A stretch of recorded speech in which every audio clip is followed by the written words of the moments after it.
and we'll finish up the show with the mailbag. We've got 2 questions from our listeners. The first of them comes from Elliot, who says, who do you think will be the next 3 to 5 players to debut in the Premier League? That's an interesting question. And I was thinking about how to answer it, but there are some deep cuts we could take from some of the new tour card holders that we don't know much about. And certainly a case can be made for Pascal Ruprecht because no one knew anything about him. He almost didn't enter Q School. He ended up entering at the last minute, winning a tour card and playing okay in the first weekend. So obviously he has a lot to develop into. But is he going to be one of the next 3 to 5? That doesn't seem likely. I don't think he's at that level, anywhere near the level that Josh Rock was last year. But he's one of those players, down the line to look out for because I think he has a heap of potential and possibility. But he's probably not one of the next 3 to 5 players because those next 3 to 5 will probably be in the next 2 to 3 years. And I mean, sure, he could be, but who knows? I'm going towards players more higher up the ranking because they are the ones who are knocking on the door for next year. And if not next year, the year after that. Obviously have to start with 2 of the players who win the conversation for this most recent year, seriously in the conversation. But were left out. Luke Humphries, who seemed to play himself out at the back end of the year. And at the beginning of this year as well, the World Series events and the Masters, played himself out, won 4 Euro Tours last year, is up to number 5 in the world. I think if he does what he did last year, he'll probably get in next year. Not necessarily. Maybe he does need to make another major final or win a major to really get over the line. But he is right there. Dirk van Dijvenbode made a major final last year, made a major final a couple years ago behind closed doors in the World Grand Prix during lockdown. But he's also a player that just keeps getting better. I think he's one of those who that major championship is coming. I think it's coming this year. And once he gets that major championship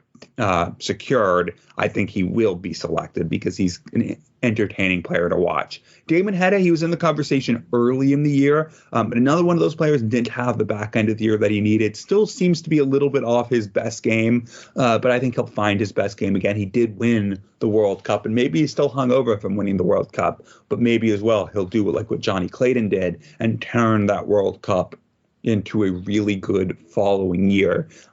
There's still all those televised events to go. He has the game. He has the belief. I think he'll have that breakthrough at some point, whether it's this year or next year, and he'll get in there. The man we just heard from, Ryan Searle, he was in the conversation more a couple of years ago after making the final, the Players' Championship finals. Didn't have the consistency last year.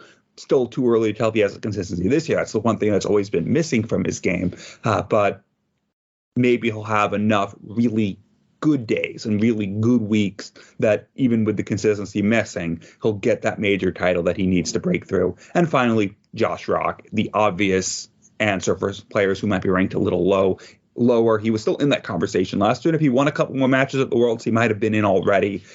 He's a superstar. I'm not even saying he already is a superstar. He's getting that televised experience. He very well could be in next year because he very well could be in the top 10 at the end of this year because deep runs in majors are coming. And that's not just in a major, it's majors. He is a superstar. And I'll just say one more person. Don't think he'll ever actually make it, but looked brilliant on Saturday and did win through one of the Eurotour qualifiers, averaged well north of 100. For some of the match was averaging 107, 108 against the world number 2, Peter Wright, and that is Steve Beaton. Still never been in the Premier League, but maybe playing better than ever as he continues to defy age and defy everyone's predictions of his demise. Don't actually think he's getting to the Premier League ever, but if he keeps averaging in well north of 100 and beating Peter Wright, well, then maybe, just maybe, 2024 is his year.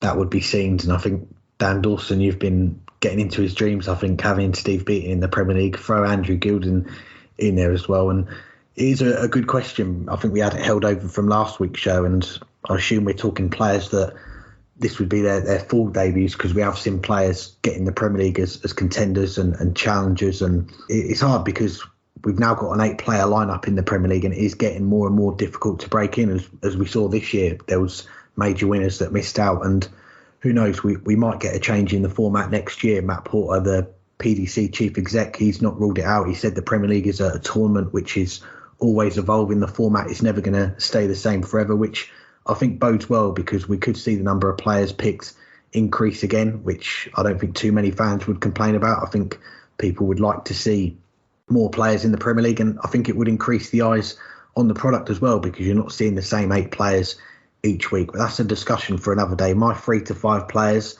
my first pick was going to be Luke Humphries as number 1, the world number 5 at the moment. I think that as soon as he gets to a few major finals in 1 year or wins a major, that's going to be him in the Premier League for the following year. I think he's very close.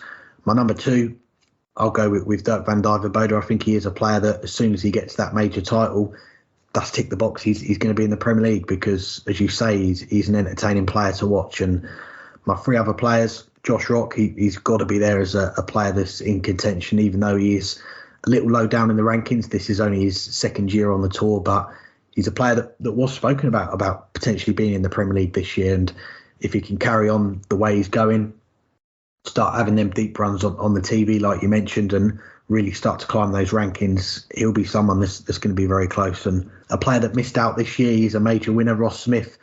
Again, an entertaining player to watch. That game with Dirk van Dijvenbode, the record amount of 180s those two put together for that one. And Ross himself said after he missed out in the Premier League, he's the best 180 hitter in the game. Well, if you keep that going, keep winning majors, you're not going to be far away. So I think Ross Smith is going to be in my list. And number 5, I'll go for more of an outside pick for this one. And again, someone that people said was in the Premier League after his run to the semi-finals at the World Championship. Didn't quite pan out that way. But Gabriel Clemens, if he can kick on this year, maybe have another deep run at Ali Pali like he did last year, get into the Final Four, he's someone that could maybe get in there. And he's shown what he can do. That the German market, we've seen the viewing figures there drawing as well. I think if he can have a good year, then maybe the PDC will look at him as someone from another country that's getting those big numbers to get involved as well.